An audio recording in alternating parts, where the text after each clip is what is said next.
आज के इस मैच में आप क्या कहेंगे, कहाँ ऐसे चूके हुए हैं जैसा पता है 150 पे 6 थे, उसके बाद इंग्लैंड 246 बना गई, वहाँ पर दबा सकते थे इंग्लैंड को 200 से नीचे, या फिर आपको लगता है यार बल्लेबाजी में चूक हुई?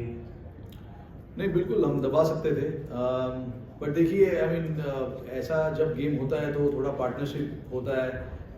बॉलर्स कोशिश करते हैं, ट्राई करते हैं आउट करने की, बट ऑब्वियसली उनके बैट्समैन जो है 8-9 नंबर तक बैटिंग करते हैं वो लोग।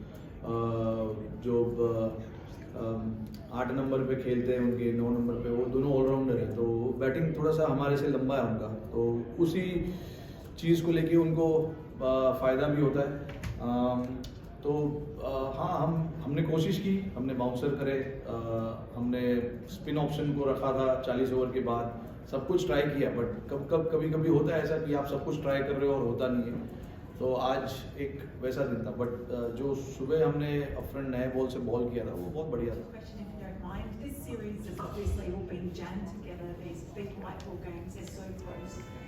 We've seen this week a one-day series being cancelled between Australia and South Africa, and a lot of boards trying to create standalone windows for their own white ball domestic tournaments. So I'd just like to know from you as India captain, do you feel that bilateral one-day series, T20 series, are still really important for the game, and why you feel that way? I do think it is important because but it can be managed in a better way for sure. The scheduling has to be done with some space as well.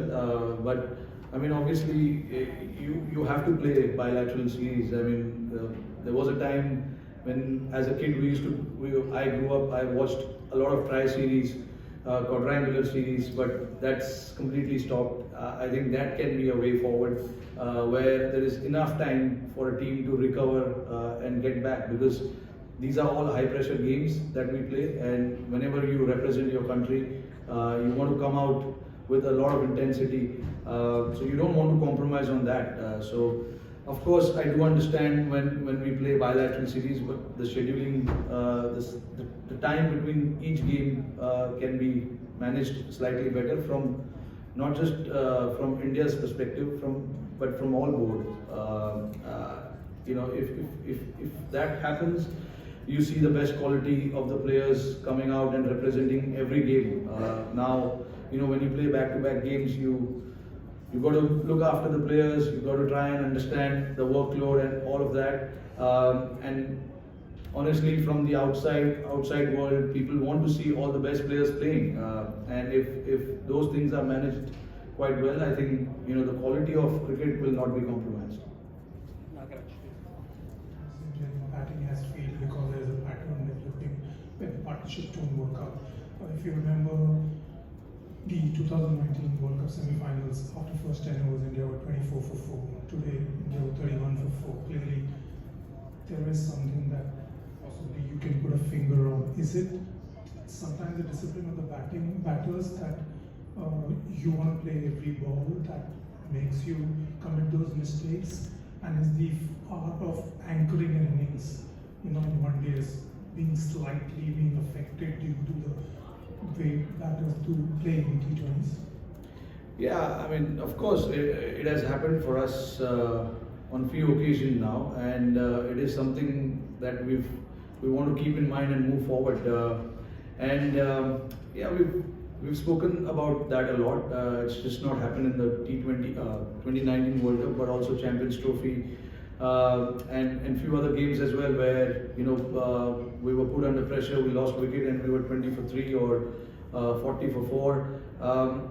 That is where I want guys to change their mindset a little bit and try and see if they can be a little positive, extra positive, and try and take the game on. Because I know the target is small, you're chasing 230, 240, but obviously, is there another way that you can take when you're chasing a target like that? Is there something different that you can do as a batting unit? And I think so, yes, you can. More often than not, unless you try and see what's in store, you will never know what to expect. Now, it has happened for us on few occasions where we were 20 odd or 30 odd for 3 or 4, But that is where I want these guys to take the game on and see if they can find something different about their own game rather than looking at the team's goal. I think if they get the team out of that situation, imagine the confidence that they're going to get from that. So it is something that we've definitely spoken about, but I mean, it depends on each individual at that particular moment as well, and that is where I think the role of the management comes into play, and ask them to go and play freely, and show them that what they're trying to do in the middle is absolutely right. Final question.